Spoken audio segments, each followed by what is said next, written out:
Hello, my name is Joe Cartwright and welcome to my studio. In today's video, I'm going to show you how to add some simple watercolor figures to your landscapes and street scenes.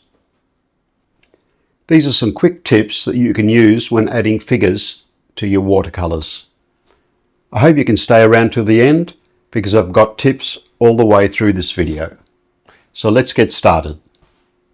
When you're painting figures, the key elements is a head, body, legs, and arms. And in many cases, that's probably good enough for what you want in your painting.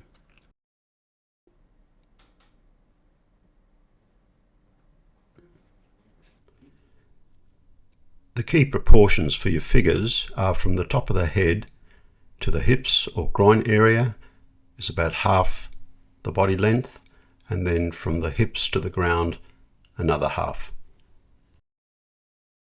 These are approximate. Every figure is different. You can make the legs shorter or longer, and you can modify the body and the figure will still look okay. One of the key proportions you want to get right, however, is the size of the head. And when painting a figure, it's much better to end up with a head that's too small rather than too big. So if I paint a figure like this, you can see how that head just looks strange. It makes the figure look more like an alien. Whereas if you make it too small, it still reads okay. If you want your figure to be moving in the landscape, then you start by painting the shoulders at a bit of an angle.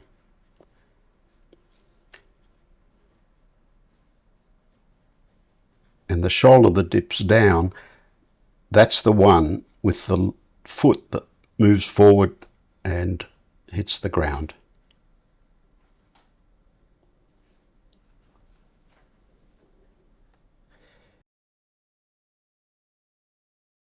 If you're drawing a female figure with a dress, then just extend the body part and give the figure shorter legs.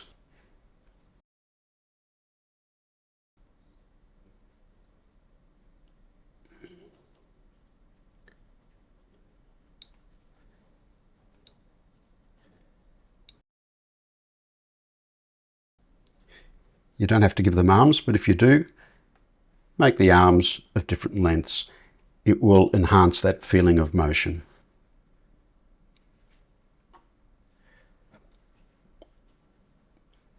Something else, if you want to make your figures look like they're moving, instead of having both legs at the same length like this, make sure one is longer, and that will enhance that impression of walking. If you use a dry brush stroke for the legs like I used here, that will also add to the feeling of motion of the figure. Now, if you're painting a group, a key thing to keep in mind is eye level. So I'm just going to draw one line across here. We'll call this eye level. This is the equivalent of the horizon when you're at the beach.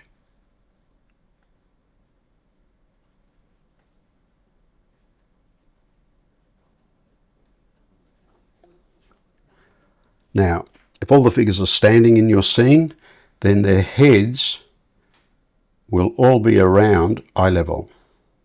Some on eye level, some just above.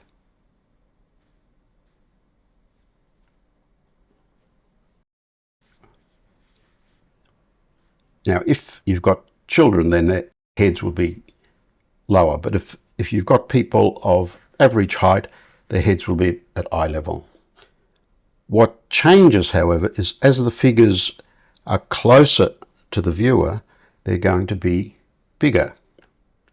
So let's put a figure here.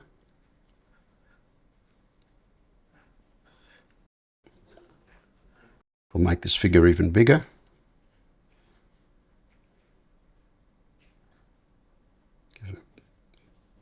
Have them carrying a bag.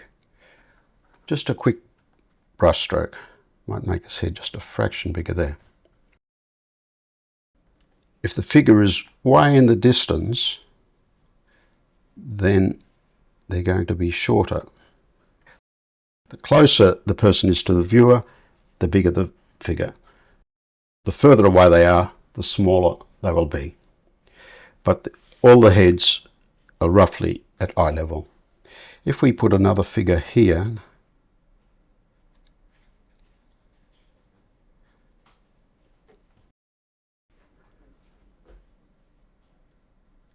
you can see that because these feet are close at eye level than this figure, but lower down than this figure, then this figure automatically looks like it's somewhere in between this figure and that figure there.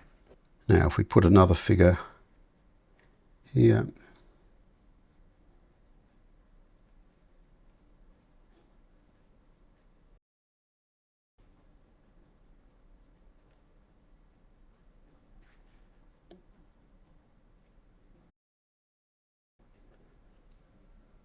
I don't normally try and put feet in, but if you happen to put one in like that, then just leave it.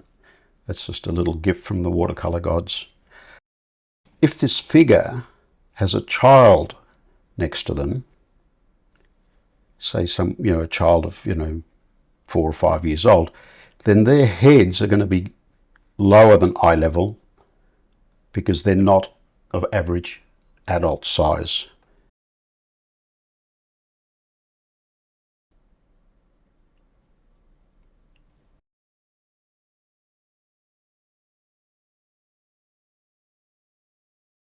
So if they're walking together, hand in hand, their feet will roughly be in line with one another.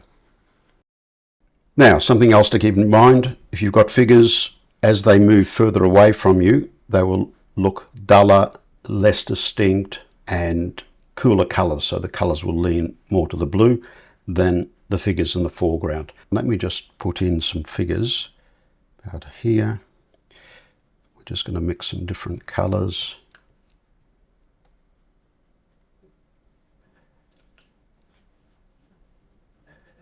And these are all walking as a group.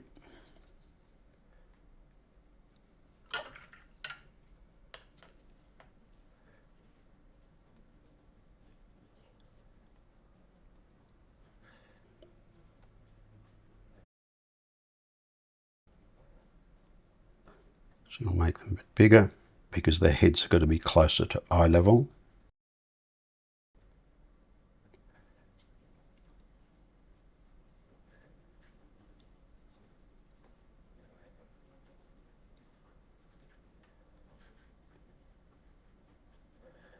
Just some friends walking together like that. Put someone else there.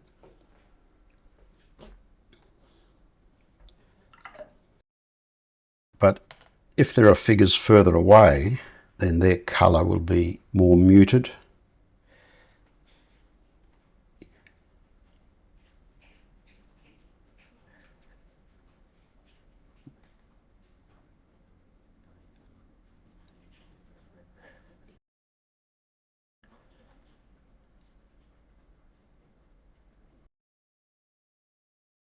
In the distance, they can just be even less detail. So the closer the figures are to the viewer, you'll see more colour, more detail, and as they move further away, yes, they get smaller as well. The colours are going to get lighter and duller and leaning more and more to the blue. When you're drawing figures, you still have to think in terms of shadows. So if the light is coming from here, then these figures would all have a shadow, and that connects them to the ground. Another common mistake people make, they'll have a figure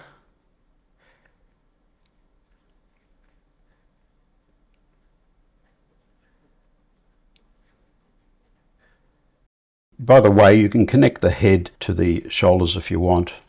It really doesn't matter. These are just props for your painting.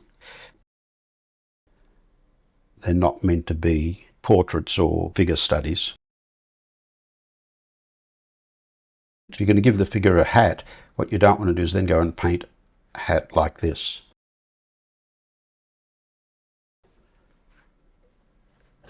If someone's wearing a hat, the hat is very close to the dimension of the head itself. As soon as you paint a big hat like that, you're just painting something that looks totally unnatural. I normally don't give my figures a hat, but if I was going to, say there's my figure, really all I would do is maybe do a couple of lines like that. And now that figure's got a hat and I haven't made the head any bigger.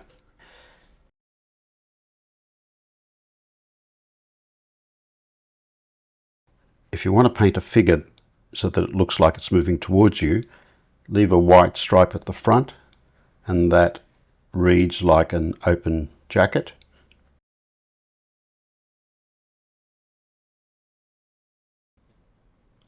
Or you could just have a little V like that.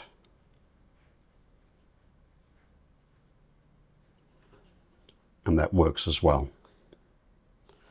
If you don't have that V, they'll tend to look like they're moving away from you. One of the key things to keep in mind when putting figures into your landscape or street scene is their relative proportion to other objects in the scene.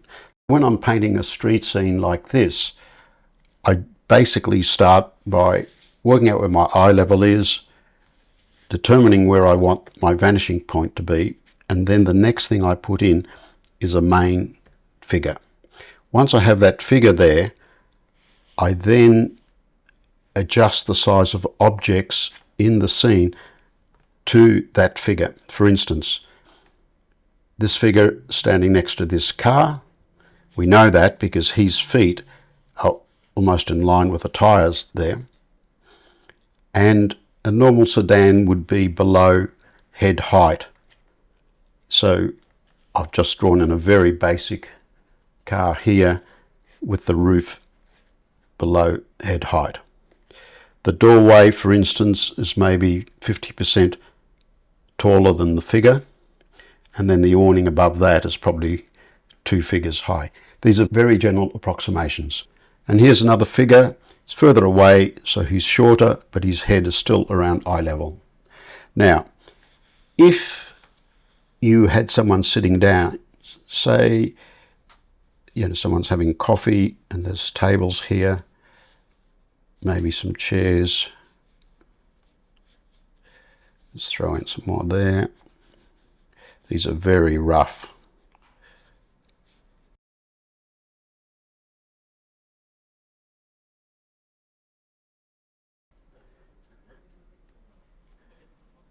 And if someone was sitting there, then obviously their heads are going to be much lower than eye level. Just like when I had a child walking with the adult, the child's head is well below eye level. The same is with people sitting in chairs. So keep that in mind.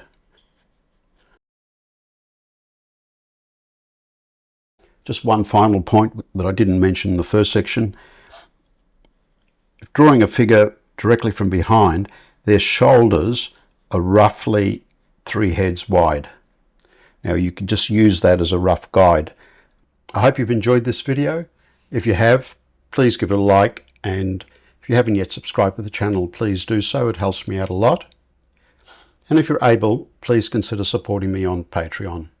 I look forward to seeing you for the next one.